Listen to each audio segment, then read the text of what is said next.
Good evening, ladies and gentlemen. Welcome to this live webcast here from COP17 at UNFCCC Durban.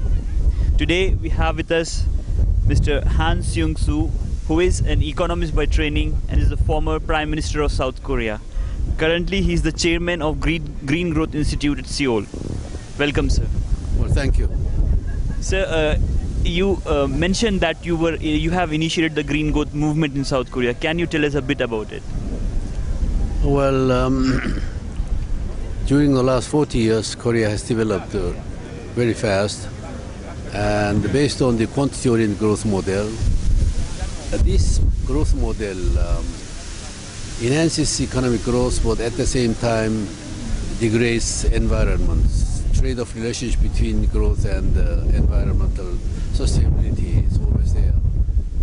Now, I think in age of climate change, we think that we have to think more serious about climate sustainability, and we thought that by changing the growth paradigm from quantity-oriented into quality-oriented, that we call green growth, we will be able to enhance economic growth and at the same time promote climatic and environmental sustainability.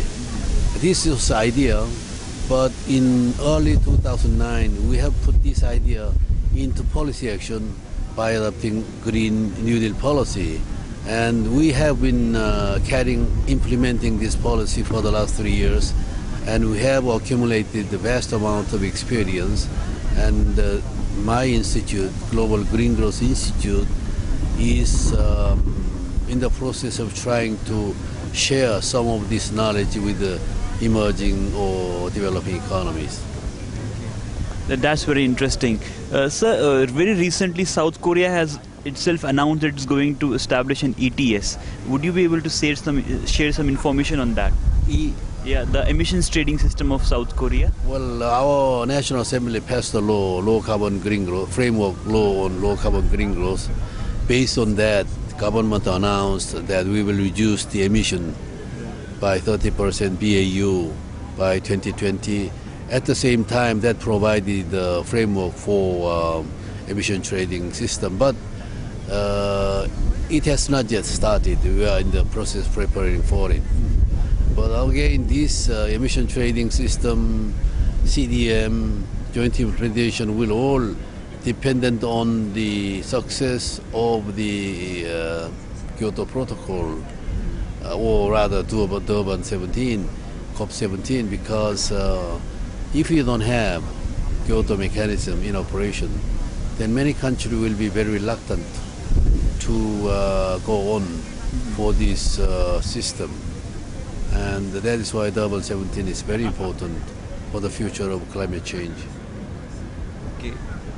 So you're saying that South Korea has just initiated the program of ETS.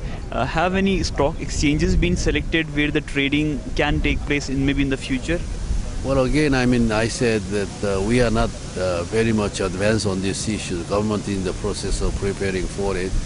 That eventually, when it's ready, we will be one of the perhaps few countries, because the economy itself is large. But at the moment, the role of ETS is rather small.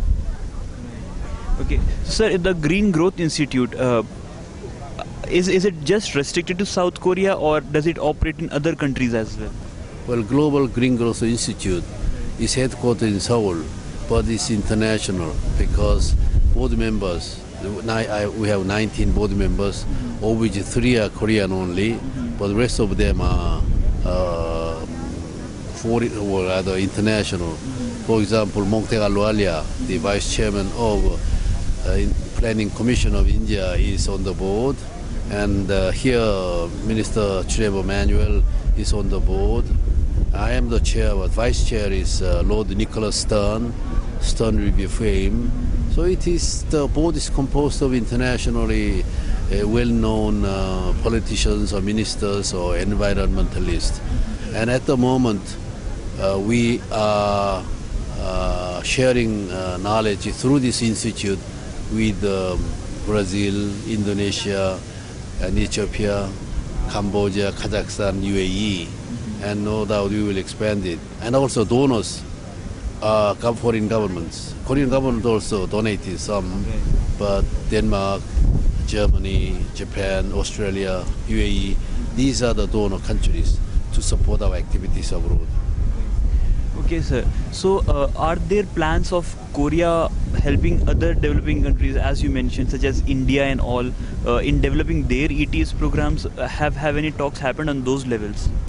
Well, we will be expanding our activities in other area, but as you may know, it's only 1.5 year old organization that we cannot be too much overstretched. But India is one of the country some board members said we should go out to work with.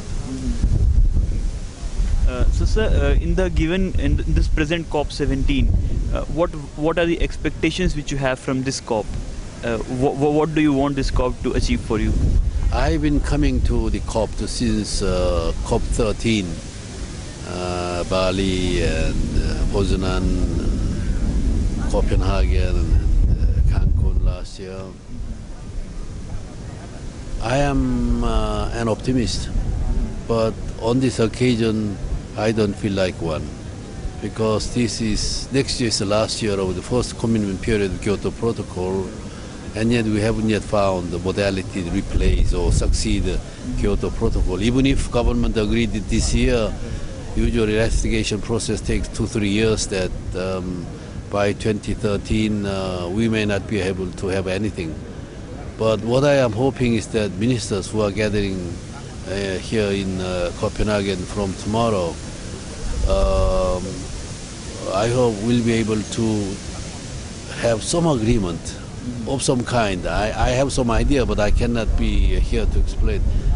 Kyoto Protocol is a top-down approach to the problem of climate change. And there are countries like China, India, Brazil, South Africa, who do not want to see top-down approach, but rather bottom-up approach. Top-down approach is a child of, in the charter of the UNFCCC, principle of common but differentiated responsibility. With that principle, they created. But if we read more carefully, after that, there's a principle of common but differentiated responsibility and respective capabilities. This is very important. Capable country should go along with helping the world to get rid of this, or rather reduce the emissions. And that was what happened in Bali, COP13 in Bali. NAMA, the Bali Action Plan, showed that now nationally appropriate mitigation action will be the sort of order of the day. And for the first time, developing economies like China, India agreed to take some responsibility. Right. According to their capabilities. And we have to seize that as an element to develop new modality to replace Kyoto Protocol. On this we had some opinions, some proposals, but nobody knows what will happen. But anyway, so I like to see the future climate regime more concentrated on bottom-up than top-down approach. So, turning to EU ETS aviation scheme, there has been a lot of opposition that outside airlines based outside of Europe should not be included into it.